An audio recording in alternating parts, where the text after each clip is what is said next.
दुईटा ठूला राजनीतिक दलहरूले सरकार बनाइसके पछाडि सरकार चाहिँ अलि स्थिरतातिर जान्छ, त्यसले कहीँ न कहीँ सर्भिस डेलिभरी दिन्छ भन्ने एउटा अपेक्षा थियो। तर फेरि हामी प्रतिपक्षले चाहिँ यसको जग धरातल बलियो छैन, यो अलिकति अप्राकृतिक, अलि अस्वाभाविक, असंवैधानिक प्रकृतिको छ र यसमा विचार गरिनुपर्छ भन्ने कुरा चाहिँ डे फर्स्टदेखि नै हाम्रो पार्टीका अध्यक्ष प्रमुख प्रतिपक्षी दलका नेता कमरेड प्रचण्डले राख्दै आउनुभएको छ र हामी अरू धेरै नेता कार्यकर्ता सांसदहरूले बोल्दै आएको कुरा हो।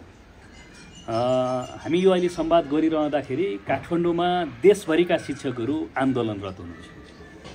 अरू माइती घरमा विभिन्न ठाउँहरूमा विविध प्रकारका चाहिँ आन्दोलनहरू छ देशमा। हामीले पनि समाजवादी मोर्चाको ब्यानरबाट एउटा प्रदर्शनी गऱ्यौँ, हेर्दा देश चाहिँ सङ्घर्ष, आन्दोलन, विरोध यस्तो स्थितिमा रुमलिएको छ। सरकारका दुई ठूला घटकहरू जो गठबन्धनमा हुनुहुन्छ उहाँहरूले भनेकै जस्तो हामी नि के भनेका छौँ भने संविधानको इमानदारिताका पूर्वक समीक्षा गरौँ, त्यसमा हामी राजनीतिक दलहरू यो व्यवस्था ल्याउनका लागि, सङ्घीय लोकतान्त्रिक गणतन्त्र ल्याउनका लागि सङ्घर्षमा भाग लिएका, नेतृत्व गरेका, अगुवाई गरेका हामी दलहरू जो छौँ हामीले चाहिँ समीक्षा गरौँ यसका इमानदारितापूर्वक, र ती हाम्रा दलहरूले चाहिँ कार्यशैलीमा काफी हदसम्म सुधार गर्नुपर्ने कुराहरू छ। जुन कुरा कमरेड प्रचण्डले देशव्यापी रूपमा जनताका सार्वजनिक ढङ्गले अपिलिङ गर्दै हिँडिराख्नु भएको छ। हाम्रा नि काफी असमान कार्यशैलीमा कमजोरी छन्, आत्मआलोचना गर्नुपर्छ, समीक्षा गर्नुपर्छ, त्यसबाट शिक्षा लिएर चाहिँ अगाडि जानुपर्दछ। त्यसो नगर्दा समाजमा, जनतामा, नागरिकमा व्याप्त असन्तुष्टि, आक्रोश र विद्रोहको सम्बन्ध जे स्थिति छ त्यसलाई हामीले व्यवस्थापन गर्न सक्दैनौँ भन्दा यसको पर्याप्त लाभ लिन सकिन्छ कि धमिलो पानीमा माछा मार्ने गरी भन्ने राजावादी शक्तिहरूलाई लागेको छ। यद्यपि त्यो कुन इन्टेन्सन र कुन धरातलमा छ भन्ने कुरा चाहिँ फेरि तिनकुनीमा पुगेर उहाँहरूको लुटपाटमा परिणत भएको छ। आजको स्थितिका लागि सङ्घीय लोकतान्त्रिक गणतन्त्र ल्याउनका लागि चाहिँ सङ्घर्ष गरेका राजनीतिक शक्तिहरूले आफ्ना कार्यशैलीमा सुधार ल्याउनुपर्छ, आत्मआलोचना गर्नुपर्छ, जनताका त्यो कुरा विश्वसनीय वातावरण सृजना गर्नुपर्दछ र त्यसको जगमा संविधान संशोधन गरेर राजनीतिक स्थिरताका लागि वातावरण बनाउनुपर्छ। त्यो भनेको मुलुकमा कार्यकारी राष्ट्र प्रमुखको आवश्यकता छ। सांसदहरू विधायकी भूमिकामै केन्द्रित हुने र कानुन निर्माणमा लाग्ने र सांसदहरू मन्त्री नहुने, राजनीतिज्ञ र विज्ञहरूबाट मन्त्री हुने, कार्यकारी प्रमुख हुनेतिर जानुपर्छ भन्ने कुरा संविधान संशोधनको मूल एजेन्डा नेकपा माओवादी केन्द्रले अगाडि सारेको छ र म डोल्पाबाट र पत्रकार साथीहरू मार्फत यो कुरा फेरि हाम्रो पार्टीको दृष्टिकोण र धारणा स्पष्ट रूपमा राख्न चाहन्छु। हामी अहिले राजावादीहरूसँग धेरै तर्सन जरुरी छैन र केही पनि होइन भनेर यसलाई नजरअन्दाज गर्नु पनि हुँदैन। यो के नै आयो भनेर हाउकुजी हायतोबा जे गरिराखेको छ नि यो पनि ठिक छैन। यो केही पनि होइन भनेर नजरअन्दाज पनि गर्नु हुँदैन। जनताले अहिले राजा खोजेका होइन, जनताले खासमा खोजेको के हो भने बेरोजगार भएकाहरूले रोजगारी खोजेका हुन्, केही न केही चाहिँ स्वरोजगार उद्यम गर्छु भन्नेहरूले त्यसको वातावरण र प्रफिट खोजेका हुन्। त्यसको अभिभावकीय भूमिका राज्यले गर्नुपर्दछ, त्यो पुगेको छैन। तपाईँ हेर्नुभयो भने किसानलाई अहिले मल चाहिएको छ, उत्पादन गरेको मालवस्तुको बजार चाहिएको छ, यति कुरा न हो। एउटा चाहिँ पढे लेखेको युवा युवतीलाई चाहिएको छ रोजगार, राज्यले कहीँ न कहीँ लगानीको वातावरण बनाइदियो भने ऊ स्वरोजगार हुन चाहन्छ भन्दा पब्लिक सर्भिस डेलिभरीलाई बढाएर लैजाने, बेरोजगारलाई रोजगारीको स्थिति सृजना गर्ने, आयात प्रतिस्थापन गरेर चाहिँ निर्यातलाई चाहिँ प्रवर्धन गर्ने, यो कामतिर राज्य केन्द्रित भएर हामी जान सकेका छैनौँ। चाहे हामी हिजो सरकारमा बस्दा हामी नै किन नहौँ, अहिले भएको सरकारले त झन् यतातिर फिटिकै गर्न सकिराखेको छैन। यसरी हेर्दा आजको दिनमा हामीले हेर्ने भनेको यी समस्याहरूलाई चाहिँ हल गर्दा बित्तिकै यो राजाका कुरा आफै जान्छ। किनभने कोही पनि नागरिक स्वतन्त्र, सार्वभौम र स्वाभिमान भएको छ नि त्यो रैती हुन तयार छैन कि, त्यो दास रैती हुन तयार छैन। लोकतन्त्र आए पछाडिको चाहिँ जन्मिएको नागरिक आजको दिनमा चाहिँ बालिग भइसकेको छ, ऊ 22-23 वर्षको पुग्यो। उसलाई राजाका कालमा कस्तो चाहिँ निरङ्कुशता थियो, दमन थियो, कस्तो आतङ्क हुन्थ्यो भन्ने कुरा बुझेकै छैन। बरु अहिले यो राजावादीका चर्चा भए पछाडि चाहिँ ती समुदायका युवा युवतीहरूले चाहिँ अहिलेको जेनेरेसनले चाहिँ त्यो कुरा बुझ्यो होला जस्तो लाग्छ बरु यो बहसले। त्यसैले राजावादीहरूसँग हामी धेरै डराउनु पर्ने स्थिति छैन। बरु यो व्यवस्थालाई खतरा के छ भने यही व्यवस्थाभित्र चाहिँ शासन गरिराख्नेहरूसँग चाहिँ यो व्यवस्थालाई बढ्ता खतरा भयो। किनभने जनतामा व्याप्त जे निराशा, आक्रोश जे छ नि त्यसलाई हामीले व्यवस्थापन गर्न सकेनौँ भने त फेरि जनतालाई झोक चल्यो भने त क्षणभरमै सत्ता उलटफेट हुन्छ नि त। फेरि संसारमा हामीले हेरेका छौँ नि, नेपालमै पनि हामीले हेरेका छौँ। त्यसैले के एउटा हाम्रा लागि हो भने तिमीहरू शुद्र नत्र भने तिमीहरूलाई खतराको घन्टी छ भन्ने एउटा सूचाङ्क हो यो। त्यसैले सङ्घीय लोकतान्त्रिक गणतन्त्र ल्याउनका लागि जसले आन्दोलन गरे, योगदान गरे, ती राजनीतिक शक्ति र तिनका मूल नेताहरू चाहिँ रूपान्तरित हुन जरुरी छ। त्यसैले राजासँग हामी धेरै डराउनु जरुरी छैन। म यसको बारेमा यति राखेँ। अब तपाईँहरूले राख्नुभएका प्रश्नहरूतिर जाउँ। हामी काठमाडौँदेखि दुनैसम्म आइपुग्दा कस्तो अनुभूति भयो र यसपल्ट तपाईँले के योगदान गर्नुहुन्छ भन्ने मूल प्रश्न छ दुईजना साथीहरूको। ठिकै हो, हामी पोखराबाट बागलुङ बुर्तिवाङ हुँदै पूर्व पश्चिम रुकुम हुँदै जाजरकोट हुँदै डोल्पा आइपुग्यौँ। मध्य पहाडी लोकमार्ग हेर्दै जाउँ भनेर मूलत कमरेड प्रचण्ड प्रधानमन्त्री भएका बेलामा मध्य पहाडी लोकमार्गको अवधारणा अगाडि सारेर यसको सुरुवात गरिएको थियो। यदि त्यो अगाडि नलगेको हो भने त वास्तवमै कर्णाली भनेको के हो भन्ने कुरा हामीले भन्दा बढी तपाईँहरूले अनुभव गरेको छ। हामीले त बल्ल यत्रो गाडी चढेर गाडीबाटै दुनै आइपुगेको हो। तपाईँका अघिल्ला पुस्ताहरूले र तपाईँहरूले त झेल्नु भएको, बिहोर्नु भएको तपाईँहरू सबैले। अघि भर्खर हाम्रो टेलिकमको कर्मचारी साथीले पनि भन्नुभयो 15-16 दिनसम्म लगातार हिँडेर चाहिँ टेलिफोनका टावरहरू रिपेयर गर्नुपर्थ्यो। त्यो पनि तल्लो तटीय क्षेत्र, अहिले बल्ल माथिल्लो तटीय क्षेत्र हुँदैछ भन्दा म यसरी के सम्झेँ भने गाडीमा आउँदै गर्दा र तपाईँहरूसँग यहाँ साक्षात्कार गर्दा काठमाडौँमा बसेर संहिता चाहिँदैन भन्न जति सजिलो छ नि, त्यसको अनुभूत गर्न एकपटक सबैले दोल्पासम्मको यात्रा गर्नु पर्यो। संहिता किन चाहिएको छ, सिंहदरबारको अधिकार गाउँ गाउँमा ल्याएर गाउँ गाउँमा सिंहदरबार किन बनाउनु परेको छ, सुर्खेतमा मात्रै सिंहदरबार बनाएर हुँदैन कि सिंहदरबार दुनैमै बनाउनुपर्छ, उपल्लो दुनैमै मतलब डोल्पामै बनाउनुपर्छ भन्ने कुरा चाहिँ सङ्घीयता हामीले लागू प्रभावकारी ढङ्गले गर्न सकेका छैनौँ। त्यो एउटा समीक्षाको कुरा हो। त्यसैले सङ्घीयता आवश्यक थियो, उचित थियो भन्ने कुरा चाहिँ कर्णाली र मूलत दुनैसम्मको यात्रा गर्दाखेरि अनुभूति भयो।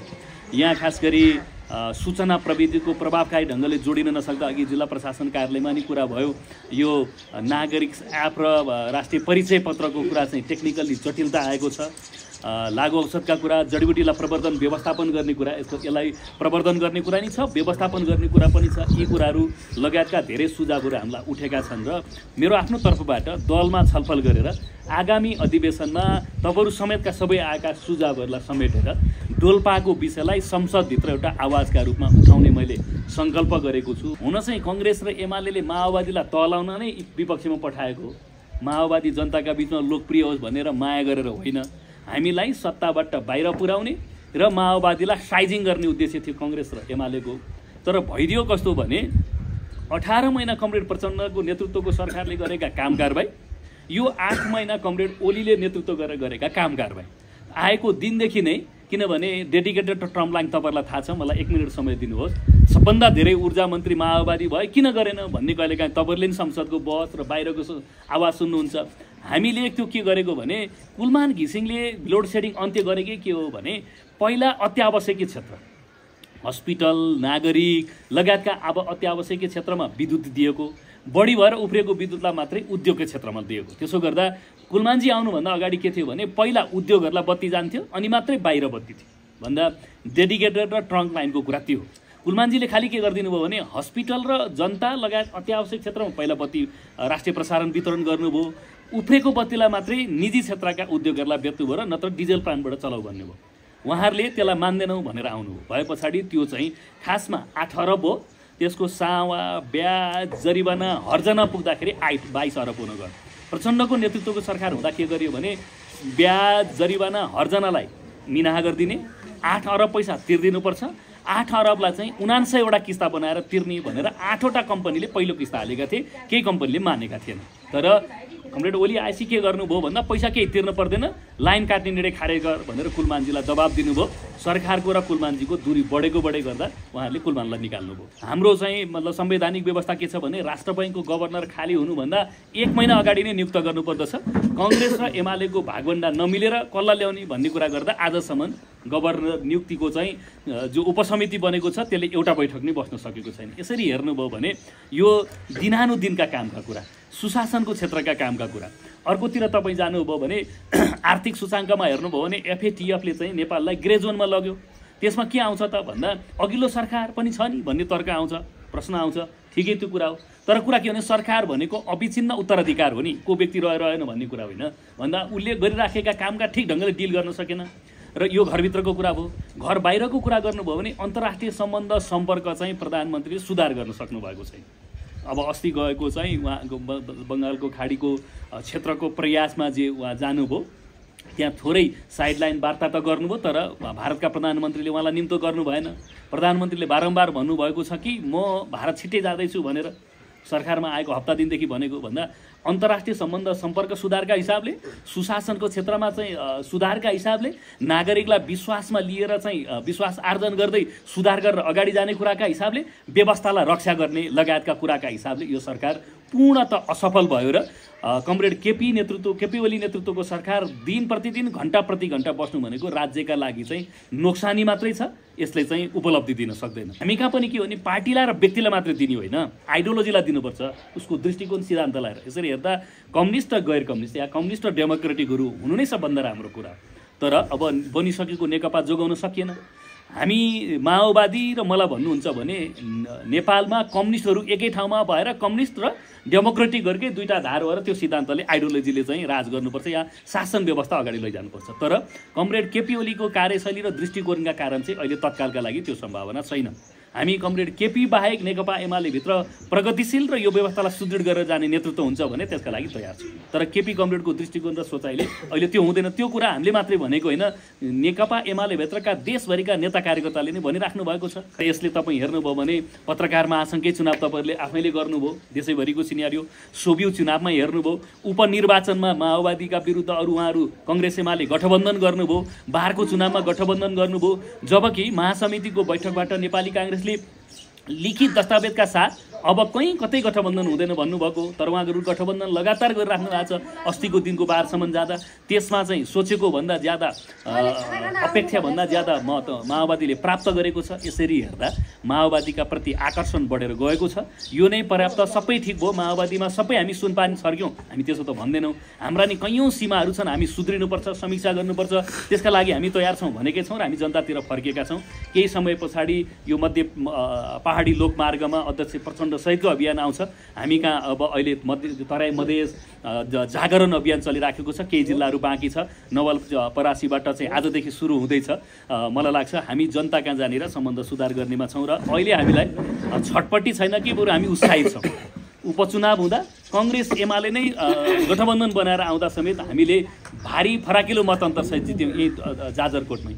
डोल्पामै एउटा वडामा चाहिँ उपनिर्वाचन भएको थियो, अघिल्लो पटक हामी पराजित भएका थियौँ, यसपालि त्यो हामीले विजय हासिल गरेका छौँ। देशभरि उपनिर्वाचन, सोभियत निर्वाचन, अरू सबै चाहिँ प्रकारका सङ्घ संस्थाका निर्वाचन हेर्दा माओवादीको भोट ग्राफ बढेको छ र त्यसबाट हामी सन्तुष्ट छौँ। खास गरिकन तपाईँले एउटा त्रिदेशीय विषय उठाउनु भयो। नेपाल चाहिँ सधैँ छिमेकी राष्ट्रहरूसँग चाहिँ डोमिनेटेड हुने जस्तो, कि त लम्पसार पर्ने कि त सम्बन्ध बिग्रिएर चाहिँ नाकाबन्दीको स्थिति सामना गर्नुपर्ने, अर्थात् उग्र राष्ट्रवाद एउटा कि उग्र चाहिँ लम्पसारवाद, दुईटा चिज हामीले भोग्यौँ, जुन कुरा राष्ट्रको प्रगति उन्नतिका लागि बाधक हो। हामी उग्र राष्ट्रवादतिर पनि जानु हुँदैन, उग्र लम्पसारतिर पनि जानु हुँदैन, सन्तुलनमा जानुपर्छ भनेर कमरेड प्रचण्डले नै त्रिदेशीय शक्ति सन्तुलन र सम्बन्ध सुधारका निमित्त गफले मात्रै होइन केही परियोजनाहरू अगाडि सार्नुपर्छ भनेर त्रिदेशीय प्रोजेक्ट र परियोजनाहरू सारेको र त्यसभित्रको अहिलेको यो सडकको कुरा पनि हो। त्यसबेला प्रचण्डले सार्नुभएको। अब अहिले यो डोल्पाका दुईवटा चाहिँ उत्तरी छिमेकीसँग जोडिएका नाकाहरू सुचारू गर्ने बारेमा तपाईँहरूको यो कुरा आयो। मान्य धनबहादुर बुढा यसबाट प्रतिनिधि सभाको सदस्य हुनुहुन्छ। म ठ्याक्कै अहिले कहाँ पुगेको छ भनेर यसमा अपडेट चाहिँ छैन, नभएको कुरामा गफ दिएर ठुला गफ नि गर्नु भएन। कहाँ पुगेको छ, के भइराखेको छ, यहाँबाट फर्की गए पछाडि चाहिँ सरकारसँग यसलाई सोधी मागौँला, छलफल गरौँला, यसको पनि के भएको छ। अब यहाँ धनबहादुर बुढा मान्य पूर्व मन्त्री नै हुनुहुन्छ, उहाँ नै हुनुहुन्छ यहाँबाट प्रतिनिधि, उहाँसहित हामी सल्लाह गरौँला र नेकपा माओवादी र हाम्रो दलको तर्फबाट यो नाका खोल्नका लागि गर्नुपर्ने योगदान गरौँला। यहाँनिर म तपाईँलाई एउटा खुसीको खबर के जोड्न चाहन्छु भने हाम्रो पार्टीको यहाँको जिल्ला इन्चार्ज कमरेड र ग्याल्बो भोटे वैकल्पिक केन्द्रीय सदस्य उहाँहरू दुईजना केही दिन अगाडि काठमाडौँ गएर प्रचण्ड कमरेडलाई भेटेर उपल्लो डोल्पालाई चाहिँ मतलब एउटा सेवा केन्द्र चाहियो भनेर प्रशासन इकाइ चाहियो भनेर उहाँहरूले माग गर्नुभएको थियो। कमरेड प्रचण्डले गृहमन्त्रीलाई कुरा गर्नुभएको थियो। हिजोको क्याबिनेटले चाहिँ त्यो इकाइ खोल्ने भनेर निर्णय गरेको कुरा कमरेड प्रचण्डलाई गृहमन्त्रीले भन्नुभएको रहेछ। कमरेड प्रचण्डबाट आज बिहान हामीले थाहा पायौँ र डोल्पाका लागि एउटा सुखद खबर छ। उपल्लो इकाइमा के अरे उपल्लो डोल्पामा क्षेत्रीय प्रशासन कार्यालय खोलेर त्यसबाट सेवा दिने भनेको छ। मलाई के लाग्छ भने अब बिस्तारै एउटा त्यहाँ क्षेत्रीय प्रशासन कार्यालय बनाएपछि उपल्लो डोल्पामा चाहिँ यी सबै अहिले भनेका जस्तो बाटो खोल्न नसकेर त्यहाँ उता चाइनाबाट आएका गाडी र बाइकहरू अवैध रूपमा चलेका छन्, त्यसलाई वैधानिक दायराभित्र ल्याउन सकिन्छ, बाटोको सञ्जाललाई लान सकिन्छ, अरू विकास निर्माण अरू समग्र कुराहरू त्यो पनि भएको छ। म डोल्पावासीहरूलाई बधाई भन्न चाहन्छु र यहीँबाट कमरेड प्रचण्डलाई र नेपाल सरकारलाई धन्यवाद पनि ज्ञापन गर्न चाहन्छु। पहल गर्ने जिल्ला इन्चार्ज मतलब वैकल्पिक केन्द्रीय सदस्य कमरेडहरूलाई पनि बधाई दिन चाहन्छु र यो कुरा तपाईँहरू मार्फत आम रूपमा जनता कहाँ जाओस् भनेर अपेक्षा गर्न चाहन्छु।